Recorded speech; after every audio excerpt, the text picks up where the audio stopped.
The goal for us this evening is to act as a platform for you lot to get involved. We want to promote youth engagement within our communities. Over the 2 years of Cuba Youth, we've successfully connected with decision makers and young people. And the focus really at the end of Cuba Youth, which has been funded by the Welsh Government Democratic Engagement Fund, has been to try and move those conversations on a bit, bringing decision makers together with young people to find solutions that get young people more involved regularly. We've used the usual approach with Cuba Youth of having some engaging activities that young people can get involved in and councillors can join them in and they can have a chat. And we've captured that in various ways using creative methods like the graffiti project, but also we've been trying some new technologies. At the top, but the one that you think's the most important thing, top of the list by some way is places to hang out. The Learner Executive is a body of students made up from all faculties of Pembrokeshire College. We're such a diverse group of people. We're all engaged, we all want to get involved in our community. We're a ready-made focus group, really. We want to try and identify some concrete things that we can do together as a result of this to make youth voice more effective in Pembrokeshire. Let's hear all of your ideas, because by and large they're better than ours, but you don't know who to tell them to. Maybe go in a bit before the meeting's scheduled to have a bit of time to talk about what we think. We really, really need to listen to the young people and engage with them because they are going to be the councillors of the future.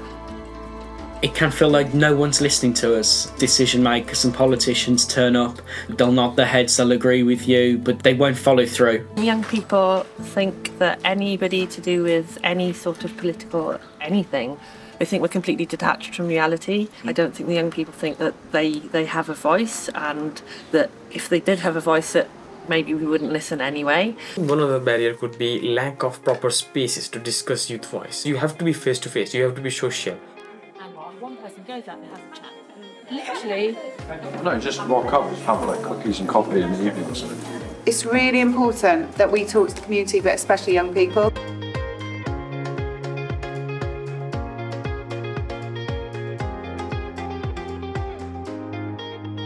One of the barriers is there's a lack of awareness among decision makers. Some decision makers might think that young people don't want to be engaged. The young people have come up with some fantastic ideas here. They sparked off different ideas, which is good to take on board. It's important that we see it from the youth's point of view. We're here for them, and we've been up to the school, we've listened to them, and it's good now they've come here. Cuba Youth has done so much with us. The residential allowed us to go through our projects in an informal setting. This project also provided us a space to develop skills like problem solving, critical thinking. Today we're doing the cook-off for mainly team bonding. I want people to be able to focus on communicating with this. The better we work as a team, the more effective we will be when we go back to college. Poor perception of the positive contribution made by the young people is a very big issue. I just use Facebook, I don't use anything fancy, I wouldn't know how to. Planning events about young people assisting with helping social media websites. It's a massive challenge to engage young people from my community in anything civic related. You can come and speak to us in County Hall, that's something that you can do.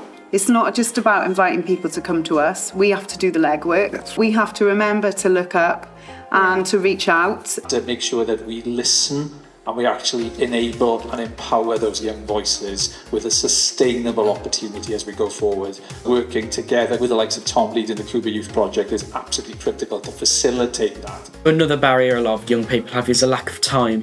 I'm as a student governor, but I'm also part of Youth Assembly and Youth Bank. Takes time. If you've got the enthusiasm of an individual councillor like that, I think young people's view of politics can change. They can feel a bit more engaged in it. I've made stools, made benches. I applied for a furniture making course in college. I'm going to be doing an apprenticeship. Declan has been amazing. What a success story, from going to FutureWorks to now like being in college and apprenticeship. It's things like that that make being a councillor worthwhile. Declan just found enthusiasm for being creative and working with words. He's a good example of what can come of a project like this. We just have to be more approachable rather than try and overwhelm people with like, here's your entire council, deal with it. Build up the trust in the way that I have. Has it been fun having these kind of discussions? Yeah. Oh, look at that. Brilliant, fun. We need to create these platforms and have these open conversations. And this is just a starting point today.